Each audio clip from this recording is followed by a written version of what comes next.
Hello, awesome Mindsetters. This is your favorite show, Learn Extra Live, with me, AB Abram, and we are having our Triple M dates back. It is our Mindsetters Math Monday with Natasha. How are you, Natasha? I'm very well, thanks, Abram. Thank you for asking, and it's good to see you back on a Monday. Happy Women's Month.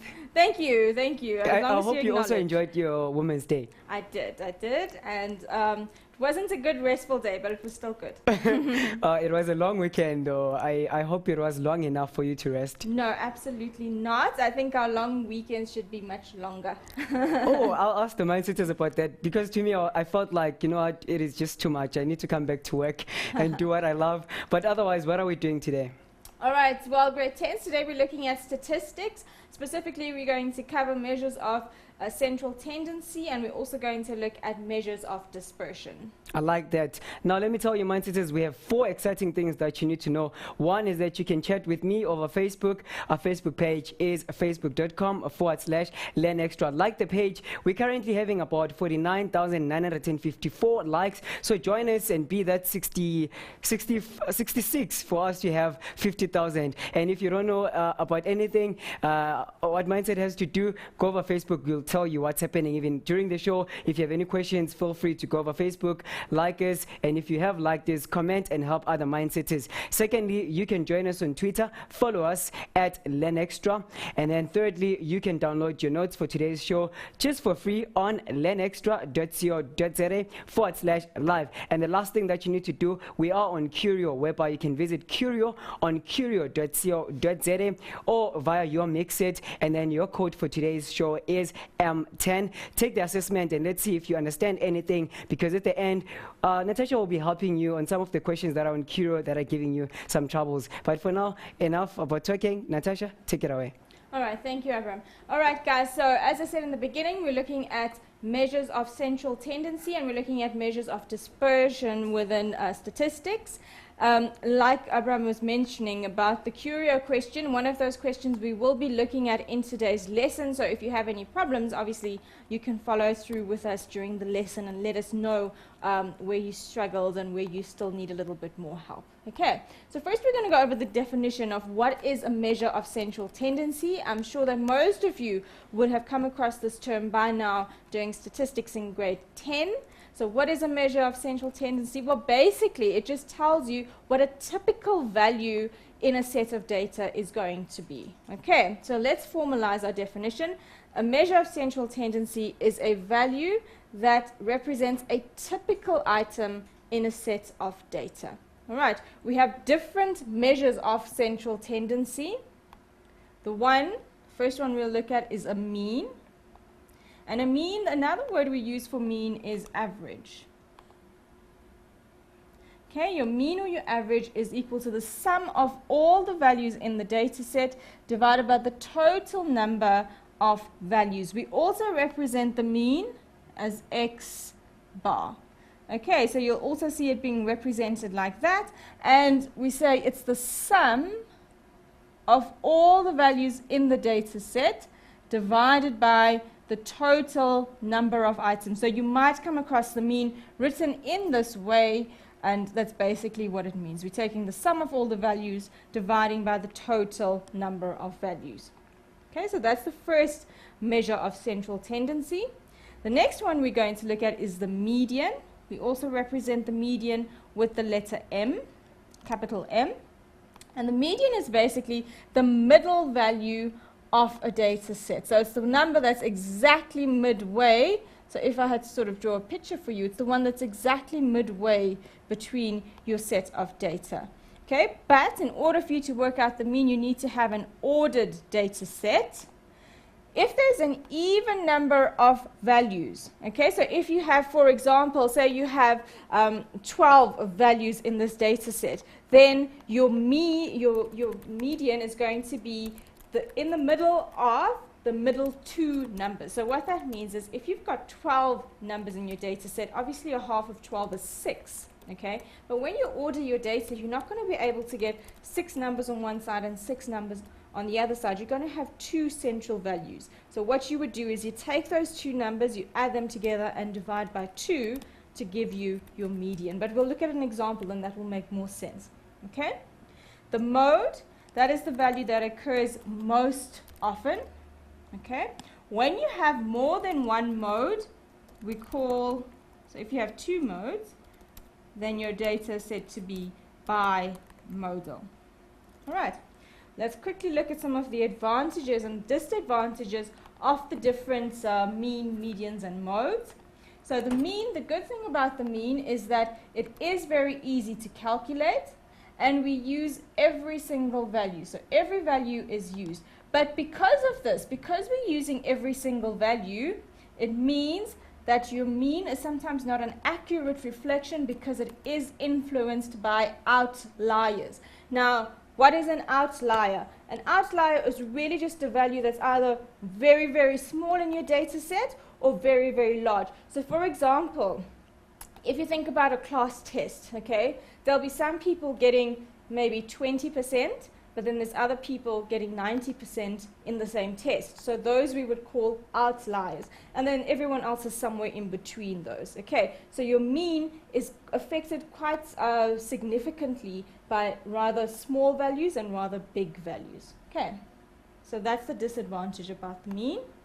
The median, however, is not affected by any outliers. All right, it is the middlemost value, so it's not affected by outliers because you're not going to use the smallest and the biggest value to work out the median.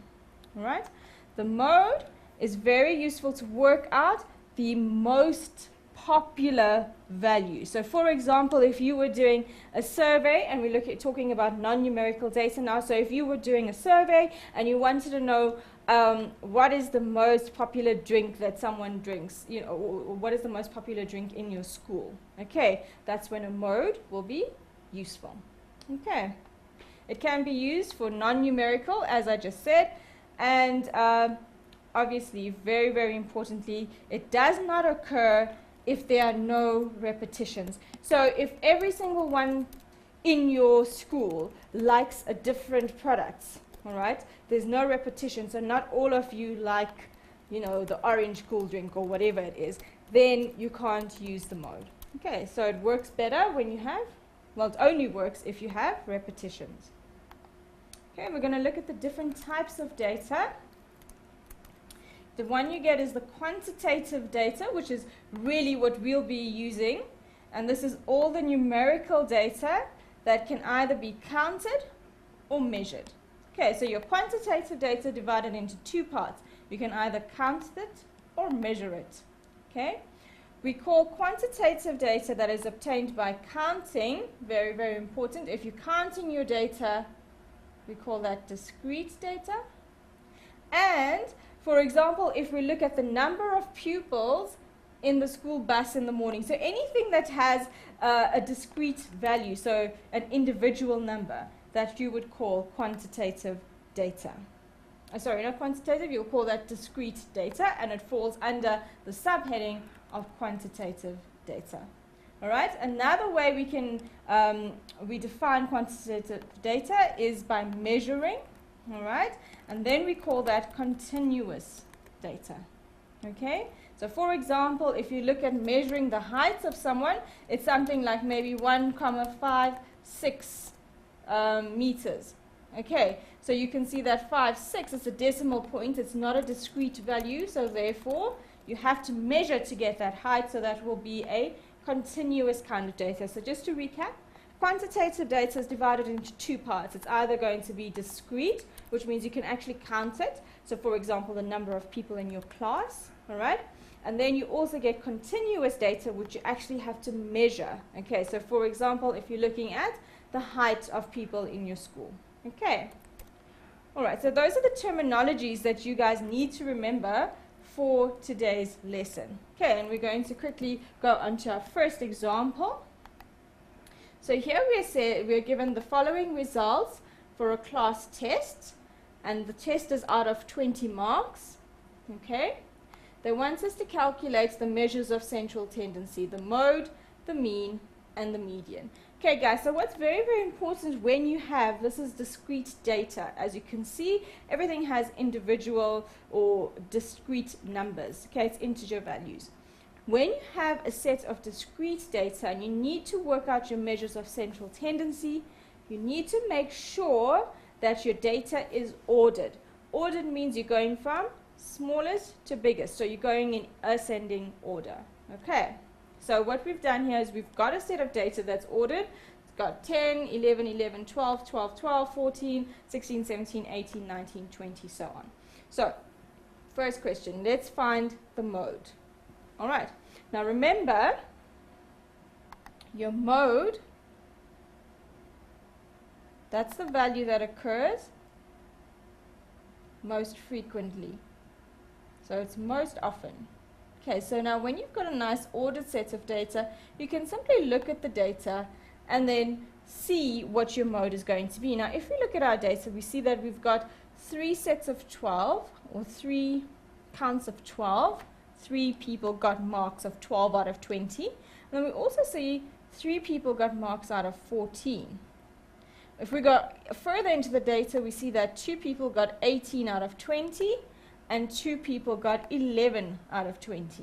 Okay, so the mode is the value that occurs most often, but here you see you're sitting with 2 sets of values that occur most often. And that's 12 out of 20 and 14 out of 20. So when there's 2 things that occur, or 2 sets of numbers that occur the same number of times, then your data is said to be bimodal. And your modes are then 12 and 14. So there's 2 values that occur most often, and those values are 12 and 14. Okay, let's look at the mean. Right, so remember, for the mean, you use the symbol x bar to represent your mean, and you find it by adding all of your values together and then dividing by the total. Okay. So, all our numbers together, so we've got 10 plus, we've got 2 sets of 11, so I'm going to say 2 times 11 plus, we've got 3 sets of 12, so it's 3 times 12 plus, we then have 3 sets of 14, so we add that up 3 times. Then we've got a 16, and we've got 17, and I'm just going to continue it underneath it, plus 18, we see there's 2 sets of that, plus 19, and then someone who was very, very smart got 20 out of 20 for that test. And we divide the whole thing by the total number of pupils in the class, which was 15. Okay, and that's going to give us our mean, or the average for the test. So it's a way that you can work out if you're doing quite well or if you're not doing too well in your test. Compare your mark to the average.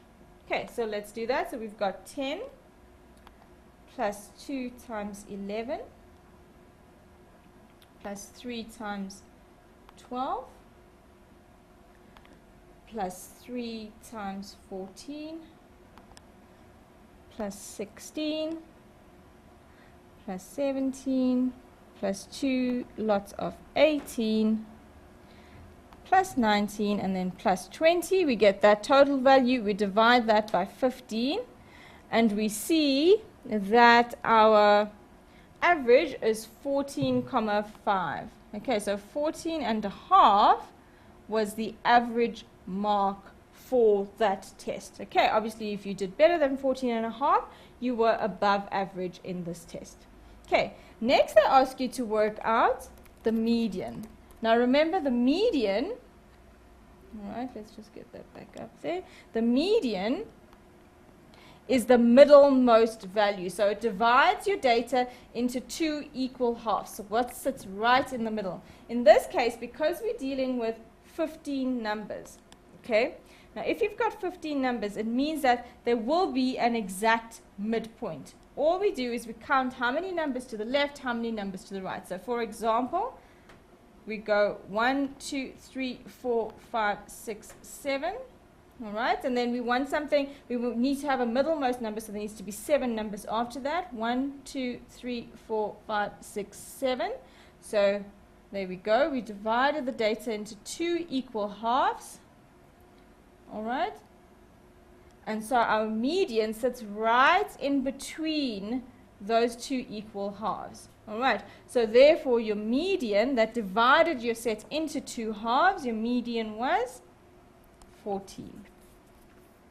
Okay, all right, guys, so that's just a straightforward example of application of measures of central tendency when we're dealing with discrete data. You obviously need to know the definitions of each of these, mean, median, mode. You need to know it in your head. You're not going to be given those definitions, so you need to understand how and when you should apply them. And I hope that you've all been following. I know that this question was actually one of the questions in your curio, so hopefully you all have this answer, and if you didn't, you now understand. I think it's about time we take a break. So true, Natasha. As we're about to take that break, you're reminding me of words that Mr. George Bernard Shaw once said. He said, it is a mark of a truly intelligent person to be moved by statistics. So if statistics move you, that is a good sign and a marker that you are truly intelligent. But otherwise, intelligent mindsetters, we'll see you after the break.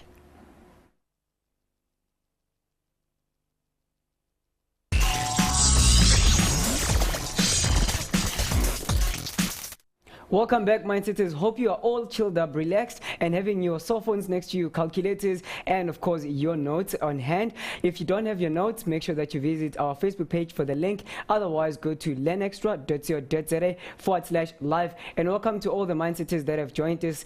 Pure Morgan, Makatini, Litwanelo, and Lithonon. I can see you guys on Facebook. And let's keep chatting and help other Mindsetters, because you guys seem to be getting the concept, and they are saying, Natasha, this is easy so far. All right, well, that's very, very good to hear, Avram. So we're going to continue then. Before the break, we were looking at finding measures of central tendency for discrete data. We're going to continue with measures of central tendency, but now we're going to look at continuous data. Remember the difference. Discrete data, you can actually count it. It's just a number of things that have been counted, but with continuous data, you've measured it. Okay. In fact, I have actually said this wrong. We're not looking at continuous data. In this case, we're looking at grouped data. Now, what happens with grouped data, and this brings us on to what we're going to look at now, is that whatever sets of data you had have now been ordered, and they have been paired and grouped into a frequency table.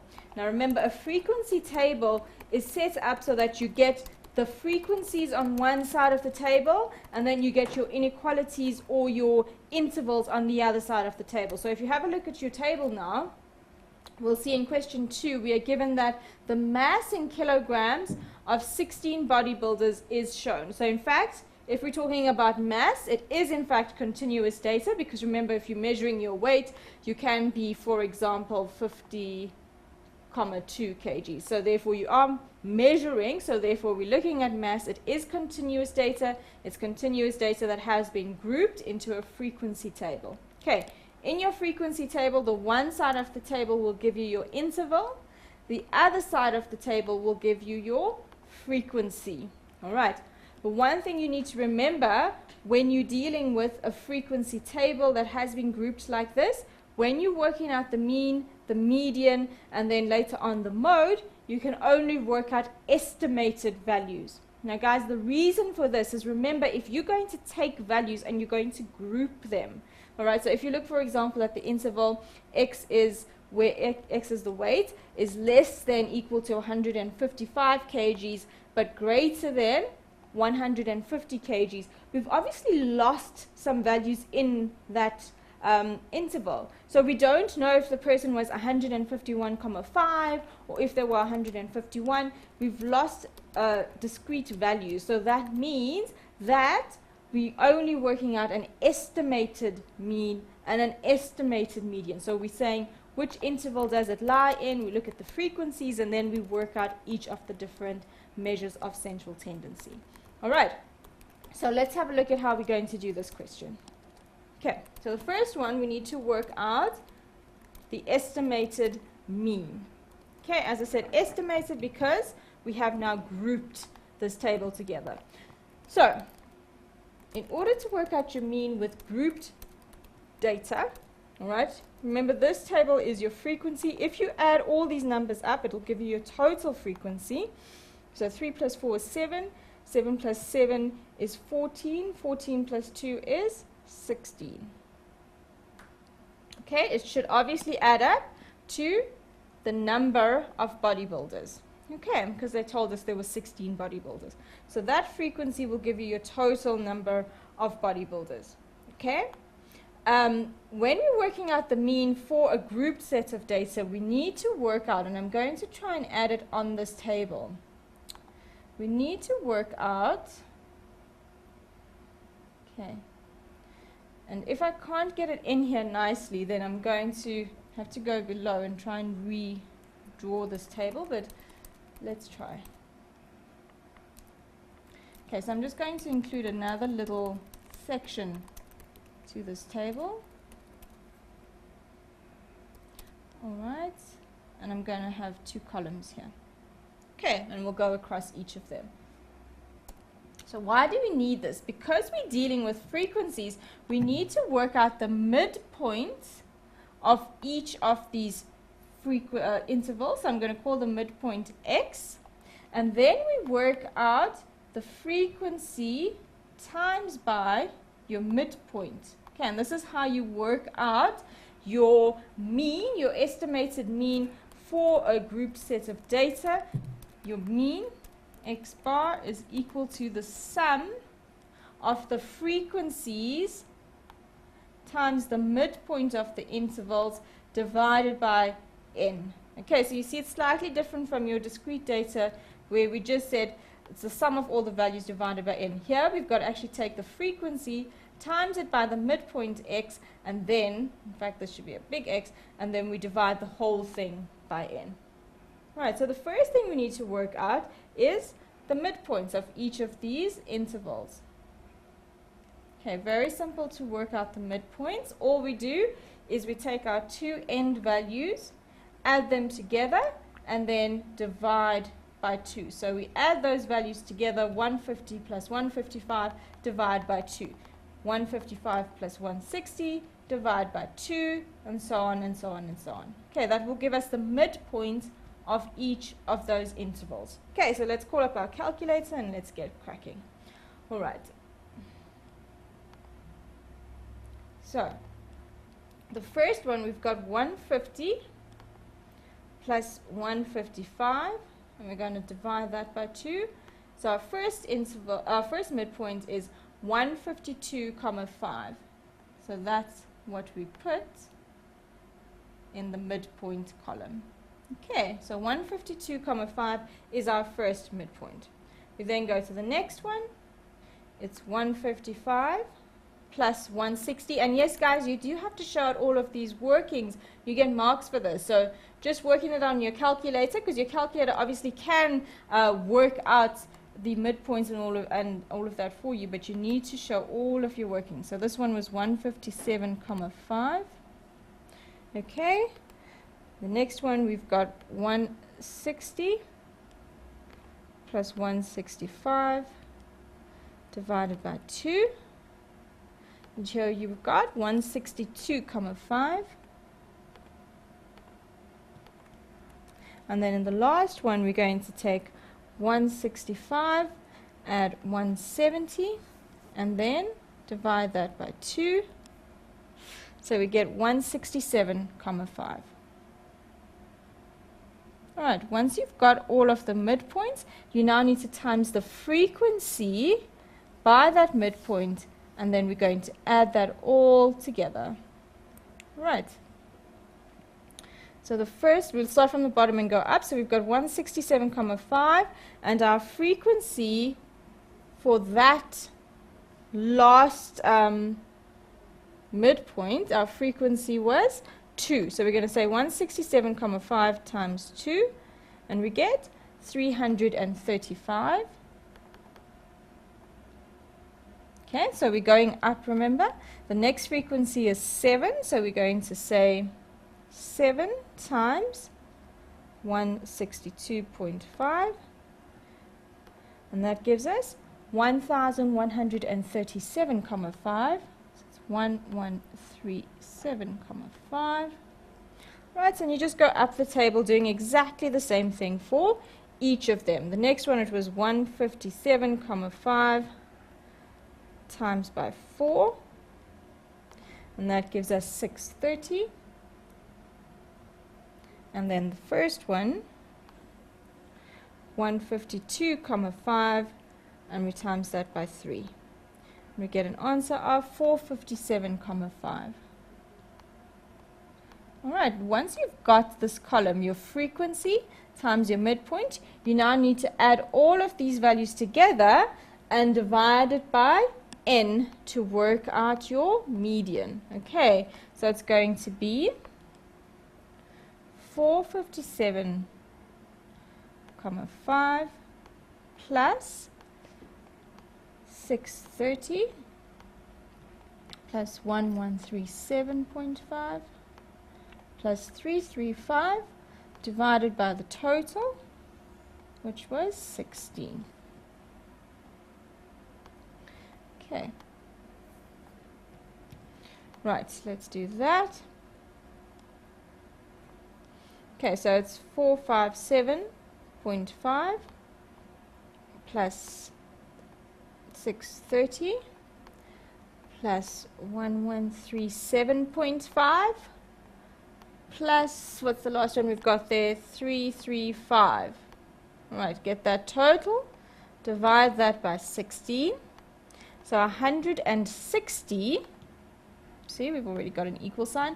160 is the average weight of all of these bodybuilders. Okay, so the weight started at 150 and went all the way to 170, but your average weight is 160 kilograms. The next thing we need to work out is the estimated median. Now remember, the median is the middlemost values. So we've got 16 bodybuilders that we are looking at. So we know that the middle value is going to lie somewhere on the 8th data set, at the 8th data point. How did I get that? I simply took 16 and divided by 2. So it's going to lie somewhere between the value of 8 and 9. Okay, the 8th and 9th value. So what we would do is we simply look, we add our frequencies, and we see where the 8th value would lie. Which interval will it lie in? So 3 plus 4 will give me 7. So over there I'm already up to 7. And then 7 plus 7 will give me 14. Okay, so all I'm doing here is I'm adding the frequencies. All right. And so in interval 2, so that's between 155 and 160, we are only up to 7 bodybuilders. So therefore we know that the 8th one must fall in the very next interval. Okay, because obviously if 7 ends up to 160 kilos, then 8 must fall into the next interval. So therefore our estimated mean is going to be in the interval 160 to 165. Okay, so that's going to be our estimated median. It's going to lie in that interval 160 to 165, and all we do is we're going to say, well, if we're looking for the 8th value, we're starting from 160 to 165, so therefore the estimated median is going to be in that interval. Okay, so it's in the interval 160 to 165. All right. Okay, then the next one says, where is the modal interval? Now remember, your modal interval is where the most amount, or where you get the most repetitions. Now if you look at your frequencies, we've got 3, 4, and 7. So we've got most of our repetitions in this interval, in the 3rd interval. So therefore our modal interval is going to be 160 to 165. So our modal interval is x is less than equal to 165, but greater than 160. Okay, so that's our modal interval. Okay, and remember, because we're dealing with grouped data and we're dealing with continuous data in this case, we can't tell exactly what that mode is going to be. We just know that it's going to be in the interval, in the 3rd interval between 160 and 165. And we know that because we see that the most number of values occur in the 3rd interval, because we've got 7 values in that interval. All right. Okay, guys, I'm going to cross over to Abraham and see if you have any questions. So far, there are no questions over the page. However, I have some mindsetters who are saying they're enjoying the lesson, and the part is just so easy for them. I've given them the question and also the keyword for the Curio. It is M10. Go over Curio and make sure, mindsetters, that you answer those questions. But for now, I think we should take an ad break. What do you think, Natasha? I think that's a good idea. All right. On that note, mindsetters, I have some exciting news that I need to tell you. Mindset is looking to hire someone, and we need your help. If you know of anyone who could be interested in doing grade 10 to grade 12 CAPS aligned content development, review, and video presentation, make sure that you visit mindset.co.za/learn and /jobs. The closing date, it is the 26th of August. So I'll keep the information updated on our Facebook page so that you could find out more on where you could go to help other people also. But for now, see you after the break.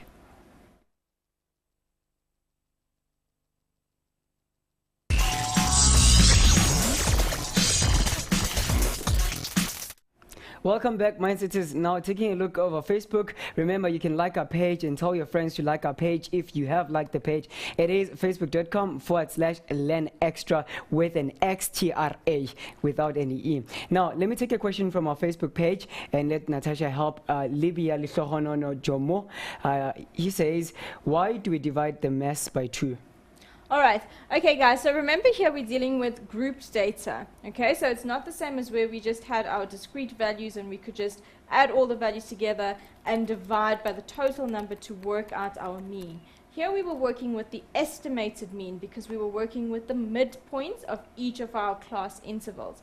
So the reason we had to divide by 2 is because if you look at an interval, for example, the first one, we're looking at weights between 150 and 155. Now, you don't know what values are in between here. You don't know if the weight was 151 or 152. You don't know what the exact values are. So to work out the estimated mean, you've got to add the 2 outer values. So you add your endpoints, the 150 and the 155, and you then divide by 2. So you're getting an average of those intervals that you can then use. So that's the X column here. You can then use that average to help you to work out your mean. Okay, and that's because we don't know what exact values fall in that interval. Okay. Another thing that I think I need to clarify with you guys is the difference between a modal interval, which is what we were asked for in this question, and a mode. Now remember, when we're dealing with mode in discrete data, we're talking about the number that occurs the most often. All right? Now, when we're looking at a modal interval, we're looking at an interval where the most amount of data is found. Okay, so there's a distinct difference, right?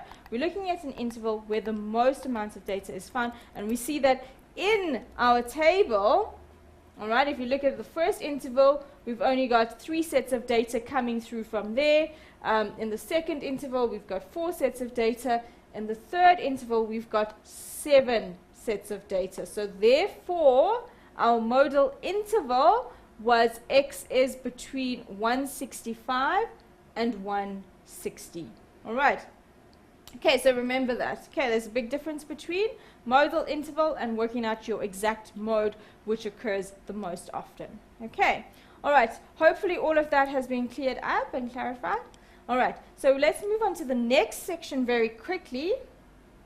And that is the section on measures of dispersion. So remember, so far we've been looking at measures of central tendency, and that was our mean, median, and mode. Now, what is a measure of dispersion? Now, what we use that for is to get a better understanding of how the data are distributed around the measures of central tendency.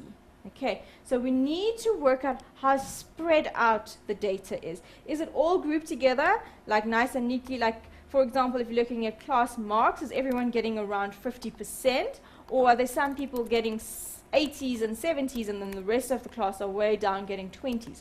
You know, it doesn't make sense then. So we've got to look at the data and see how spread out they are around your measures of central tendency.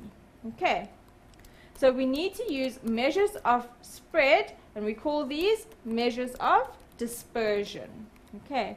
The measures of dispersion will tell us if the data, as I said before, It'll tell us if they're grouped together or if they are spread out. Okay, now some of the common terminology that you will use. Okay, you will come across something called the range. And your range is simply the difference between the largest value in your set of data and the smallest value. All right? This cannot, very importantly guys, it cannot be calculated when your data is grouped in frequency tables. So for example, in the last example we looked at the mass of bodybuilders, we don't know what the maximum mass was, because remember this was all grouped together. Okay, so we used intervals that worked nicely. It doesn't mean that the last person had an exact weight of whatever it was, 165 kgs or 170 kgs. So we don't know what the maximum value is, we don't know what the minimum value was, so therefore we cannot work out the range from a frequency table. All right?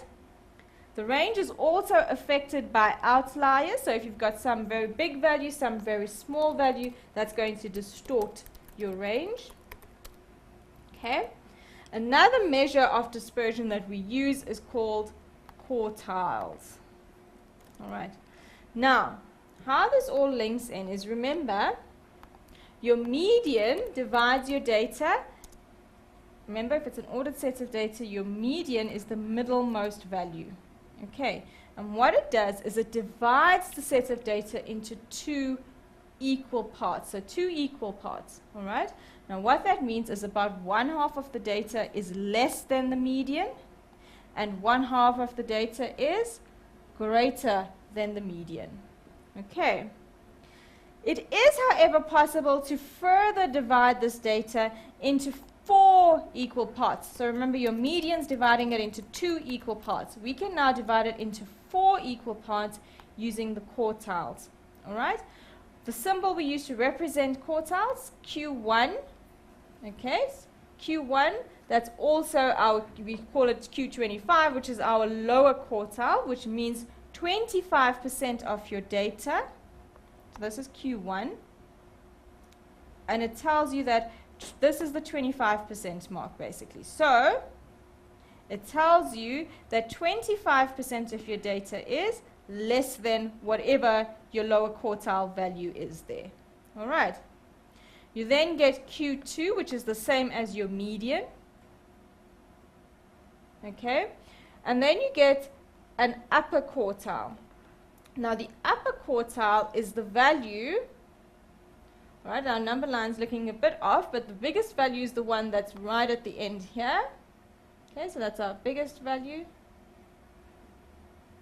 And then our smallest one was obviously on the other end. And then about 75% of the way up, so we call this one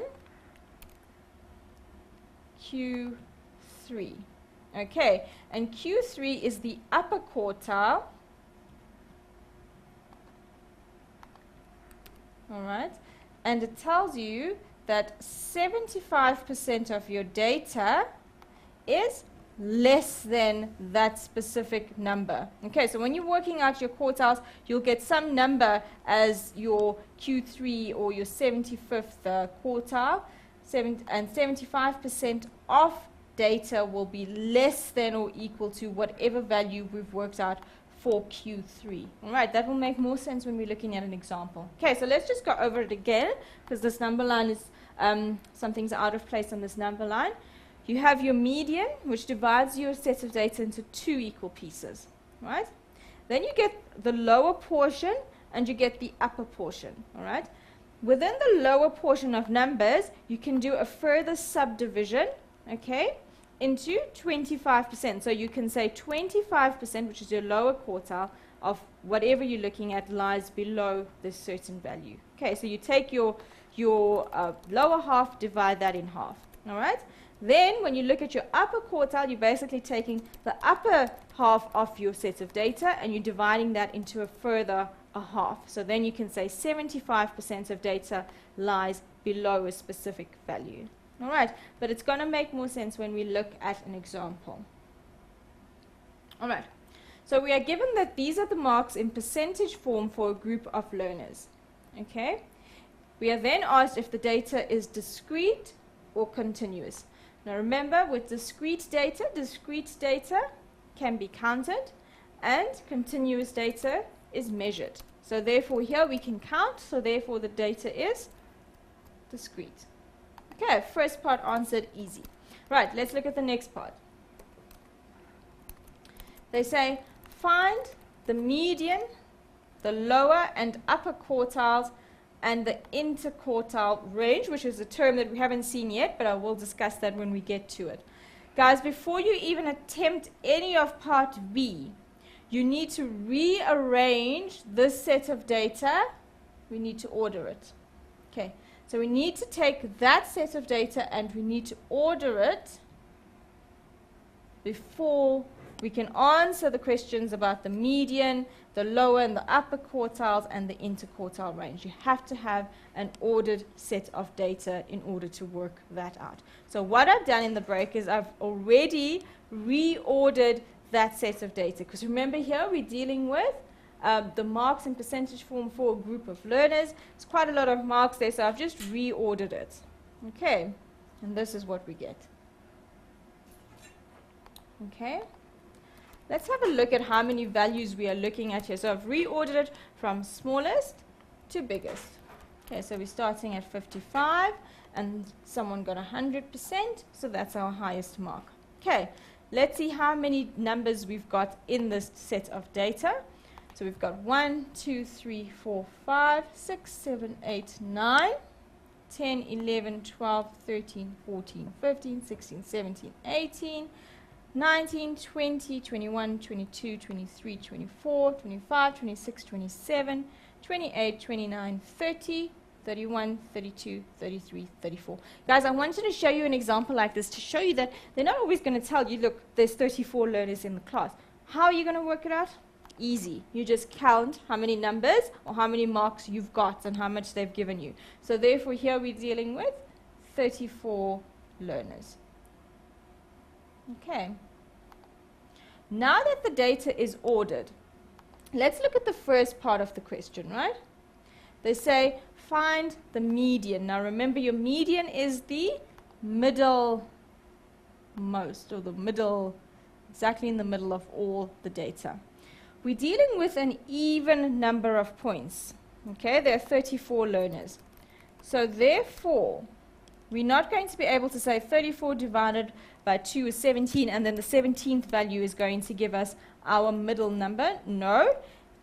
We are going to have a median that lies between two numbers because we have an even number of data points.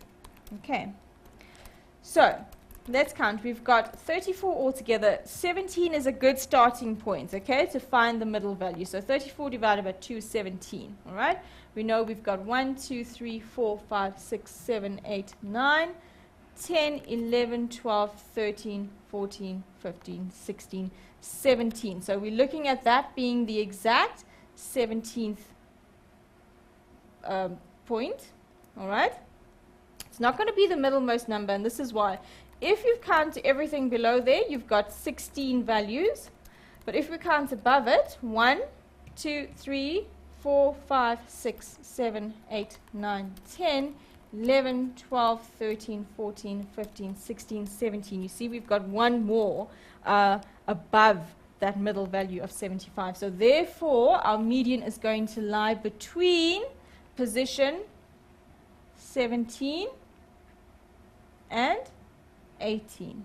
Okay, so it's going to lie in between the 17th and 18th position.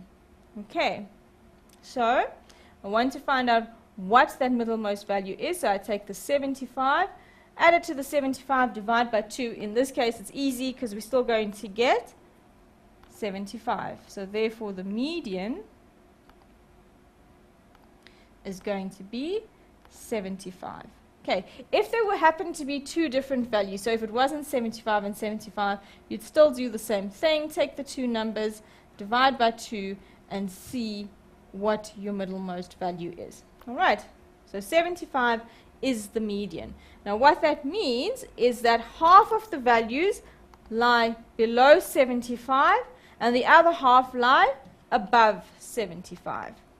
Okay. They then say work out the lower quartile. So remember, the lower quartile is Q1. Okay. In order to work out the lower quartile, you take your lower half of numbers and you then work out a further middle point. Okay. So let's use a different color here to show you what we're doing. So we're going to look at just this part of the data. So we take the lower half of data and we once again find the middle of that lower bit. Okay, so it's just that part in blue. Okay, so there we know that there's 16 numbers there. All right. We then need to divide that by 2 to give us an idea of where our middle point is going to be. All right, so 16 divided by 2 is 8. So I've got 1, 2, 3, 4, 5, 6, 7, 8. All right, so that's my 8th place. Okay, and then we know that because we're dealing with an even number of data, our middlemost point is going to lie between position 8 and position 9. So therefore we take 65, we add it to 65 and divide by 2. So we get that the lower half of the data, the middle of that, is going to be 65. Okay, how did I get it? I simply looked at what the middle point is in the lower half of data. All right. And they then asked us for the upper quartile, so we do exactly the same thing now with the upper set of values. Okay, so we're looking from here to there. Okay, you take that set of values, again there's 16 there, and we're going to, so it's 1, 2, 3, 4, 5, 6, 7, 8, 9, 10, 11, 12, 13, 14, 15, 16. It has to be 16. Divide by 2, exactly the same thing. It's in the 8th between position 8 and 9. 1, 2, 3, 4, 5, 6, 7, 8. That's position 8. That's position 9.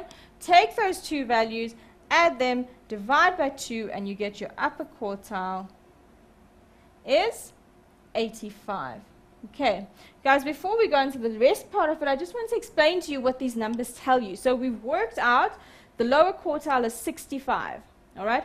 What that means is that 25% of all learners got a mark less than 65%, okay? We worked out the upper quartile is 85, all right? What that means, upper quartile, 75% of learners got a mark that was less than 85%. That's what those two values are telling you. Okay. All right. Now, if you look at the next part of the question, they said work out the interquartile range. The interquartile range is basically the difference between your upper quartile and your lower quartile. So your interquartile range, which is abbreviated as IQR, it's just your Q3 minus your Q1, all right? And that's just going to be 85 minus 65.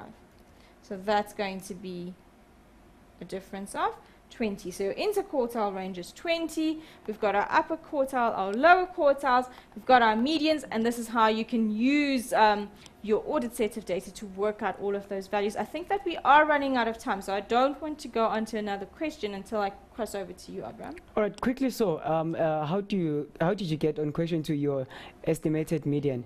Quickly. Our estimated median on this one. On question 2. Because a lot of our mind sitters seem to be confused there. Question 2. All right, let's quickly find it. So this was the mass in kilograms of 16 bodybuilders. And question 2, let's quickly go down there. All right, so they said calculate the estimated median. Is that the one we're looking at? Yes. Hey? All right, so what did I get? I don't actually know what I wrote as an answer because I've sort of put everything everywhere, guys. So I don't know what I wrote as an answer there, but your estimated median, to work it out from your table, you're going to see, well, I'm looking with I'm working with 16 sets of data, right? So I know that the position of my estimated median is going to be between data 8 and data 9, so whatever those two values are. So your estimated median is going to lie in that position, so between the 8th value and the 9th value. And that seems to occur in the interval 160 to 165, because up to here we've got 3 plus 4 is 7, 7 plus 7 is 14. So this is the interval in which your estimated mean will occur, but it will be in position between position 8 and 9. All right. I hope that I've answered that. I think we are running out of time, so I can't explain it a little bit more. Hopefully, you guys do understand that table and how to work out its position. Thank you so much, Natasha. Well, mindsetters, if you still have those questions, go to mindset.co.za/help desk. We'll be there to help you. Also on our Facebook, we'll try by all means to help you. That's all we have for today on Maths for Grade 10. Catch us some other time. For now, peace.